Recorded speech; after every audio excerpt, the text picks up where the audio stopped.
বিশ্বকবি রবীন্দ্রনাথ ঠাকুরের চৈতালি কাব্যগ্রন্থের মৌন কবিতাটি পাঠ করছি।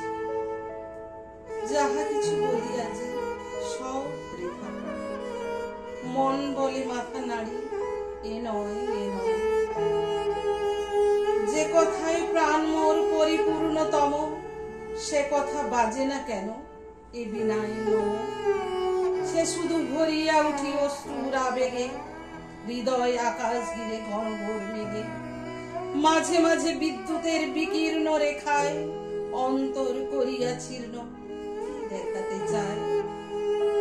মৌন মুখ মূঢ় সম ঘনাই আঁধারে, সহসা নিশীথ রাত্রে কাঁদে শতধারে। বাক্য ভারে রুদ্ধ কণ্ঠে রে স্তম্ভিত প্রাণ, কোথায় হারাই এলি তোর যত গান। বাঁশি যেন নাই, বৃথা নিঃশ্বাস কেবল, রাগিনীর পরিবর্তে শুধু অশ্রু জল।